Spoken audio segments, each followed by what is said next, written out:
आत्मिक शांति है, मालिक के नाम में तंदुरुस्ती है, मालिक के नाम में वो सब नियामतें हैं जो आपने कभी सोची भी नहीं होंगी। वो सब खुशियां हैं जिसकी कल्पना नहीं करी होगी, क्योंकि राम ओम हरि अल्लाह गॉड खुदा रब सब कुछ देने वाला है, सब कुछ बनाने वाला है। वो दया का सागर, रहमत का दाता है। अंदर बाहर किसी को कोई कमी नहीं छोड़ता। पर आज का दौर बड़ा ही भयानक दौर है। जनसंख्या विस्फोट होता जा रहा है, जनसंख्या बढ़ती जा रही है, और जो जो जनसंख्या बढ़ रही है, कोई कितना भी जोर लगा ले, फिर भी सब कुछ जोर लगाने के बावजूद भी जनसंख्या के कारण बहुत लोग बेरोजगार भी हो रहे हैं। और वो बेरोजगारी की वजह से पूरी दुनिया में झगड़े, नफरतें, आतंकवाद, मार कुटाई, लड़ाई ये चलती रहती है। तो इसलिए बहुत जरूरी है संयम से काम लेना, अपने आप को कंट्रोल करना और जनसंख्या पे भी कंट्रोल करना। एक आदमी सोचता है मेरे कंट्रोल करने से क्या होगा। ऐसे ही नहीं कहा बूंद बूंद से तालाब भर जाता है। आप शुरुआत कीजिए, भगवान ने चाहा तो आपको खुशियां मिलेंगी, तो दूसरे भी आपको देख के जरूर आपको फॉलो करेंगे और जनसंख्या कंट्रोल होगी। वरना ये जनसंख्या का विस्फोट कैसा फूटेगा, कितनी जल्दी फूट जाए, कुछ भरोसा नहीं है। क्योंकि जब आदमी के पास से सारे साधन छोटे पड़ जाते हैं, जब आदमी अपने ईगो में, अपने अहंकार में डूब के राम से मुनकर हो जाता है, प्रभु से दूर हो जाता है, तो फिर उसे गम, दुख, दर्द, चिंता, परेशानी उठानी पड़ती है। तो अपने विचारों का शुद्धिकरण करना बेहद जरूरी है। आज हाथ को हाथ खाए जा रहा है। इस कलयुग में झूठ का बोलबाला है।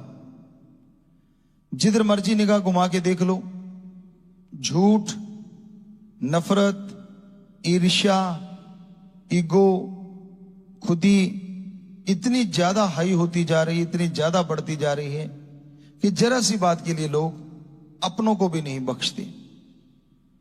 हमने सुना कि एक बच्चे को उसकी मां और बाप ने नशा देने से, पैसे देने से मना कर दिया।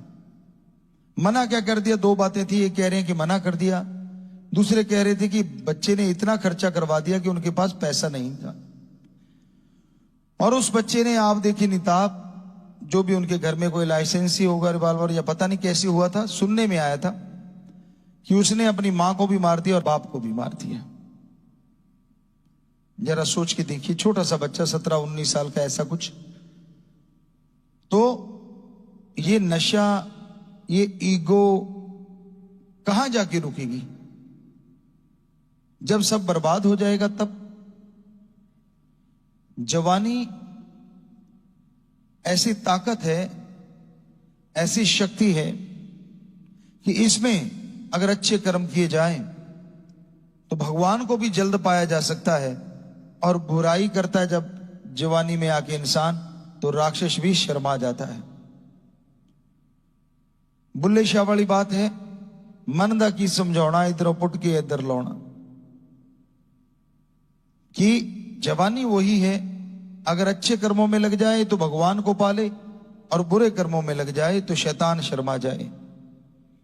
तो हे नौजवानों, अच्छे कर्म करो। आप कोई ना कोई अच्छा कर्म करते रहो, हाथ पे हाथ धर के मत बैठो। बेरोजगारी का मतलब ये नहीं कि आप किसी के गुलाम बन जाओ, किसी के कहने पे किसी को मारो, काटो, बुरा करो।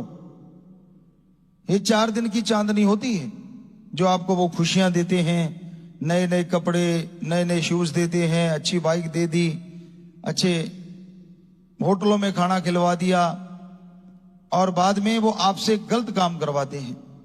और आपको लगता नहीं, जो मेरे को इतना कुछ जिसने दिया, गलत काम भी करवाए, वो तो मेरे लिए परमात्मा समान है। आप उनके वफादार बन जाते हैं। दूसरे शब्दों में आप उनके गुलाम बन जाते हैं। हे बच्चों, अपनी बुद्धि से, विवेक से विचार करो। आप आजाद पैदा हुए, गुलाम नहीं। पहली पीढ़ियां माना कि देश गुलाम था बहुत पहले, लेकिन अब तो देश में आजादी है। तो आप वैसे भी भगवान की तरफ से तो आजादी पैदा हुए हैं, आप किसी के गुलाम थोड़ा ना है। तो फिर ये गुलामी क्यों करते हो नशे के लिए? और इस गुलामी में पड़ के क्यों करते हो बुरे कर्म? किसी को मारना या किसी को तड़फाना या किसी को डराना धमकाना चंद नोटों के लिए। कोई भी बेरोजगार ना रहे अगर यह सोच ले कि मैंने कोई ना कोई अच्छा कर्म करना ही करना है, चाहे वो छोटी स्केल से शुरू करे चाहे बड़े से। छोटा कुछ नहीं होता। आपने देखा होगा हमारे देश में जो धनाड़ों में नंबर रखते हैं वो भी किसी समय में बड़े गरीब हुआ करते थे और आज कहां से कहां पहुंच गए। तो उन्होंने छोटे से छोटा काम करने में भी संकोच नहीं किया। तो उसी तरह आप भी कर्म योगी बनिए, जो हमारे पवित्र वेदों में बोला, ज्ञान योगी बनिए, कर्म करते जाइए। ये सभी धर्मों में है कि कर्म करना और ज्ञानी होना बेहद जरूरी है। तो ज्ञान हासिल करो और कर्म योगी बन के आगे बढ़ते जाओ। शुरुआत चाहे दिहाड़ी मजदूरी से क्यों ना करनी पड़े, चाहे आप कितने भी पढ़े लिखे क्यों ना हो, बेरोजगारी से वो दिहाड़ी मजदूरी हजारों गुना ज्यादा अच्छी है। पर ईगो भी तो कोई चीज होती है। मैंने इतनी डिग्रियां, मेरे पास ये, फिर भी मुझे कुछ नहीं हासिल हो रहा, फिर भी नौकरी नहीं, मेरे साथ वाला ये हो गया, मेरे पीछे वाला, मेरे आगे वाला। उस चक्कर में मत पड़ो। हर कोई अपने कर्मों की और मेहनत की करके आगे बढ़ता है। कईयों के संचित कर्म बहुत अच्छे होते हैं, वो जिस चीज को भी हाथ डालते कहते सोना बन जाता है। और कईयों के संचित कर्म इतने बुरे होते हैं, सोने को हाथ डालें तो राख बन जाता है। पर इसका मतलब ये थोड़ा ही है कि आप हाथ डाला और राख बन गया और छोड़ दिया, जी नहीं। मेहनत करनी ना छोड़ो। हक हलाल, कड़ा परिश्रम, हार्ड वर्क, दशानुवादिकृत करते रहो। कोई भी काम मिल जाए, कोई काम छोटा बड़ा नहीं होता। पता नहीं भगवान ने आपके लिए क्या छुपा के रखा है। छोटा सा काम शुरू किया, क्या पता वो कब बड़ा हो जाए और आप तरक्की कर जाएं। और जब आप शुरुआत ही नहीं की तो कहां से तरक्की करोगे? सारा दिन रजाइयां फाड़ते रहते हो, दिन रात चदरें ओढ़ के सोए रहते हो, या फिर बुरे कामों में चल पड़ते हो, लोगों के गुलाम बन के। मिस यूज किया जाता है आपको, होता ना यूज एंड थ्रो, कई चीजों पे ऐसी होती हैं। उसी तरह आपको समझा जाता है। आपको लगता नहीं बच्चों कि भाई हमें तो पता नहीं क्या मिल गया, अच्छे कपड़े, अच्छे शूज, बड़े होटलों में खाना, रहना, चलने के लिए गाड़ी और गंद पिल सब कुछ मुहैया करवा देते हैं। क्यों? ये सब करवा के उनको ये होता है कि हमारे पे फेथ करे बच्चा।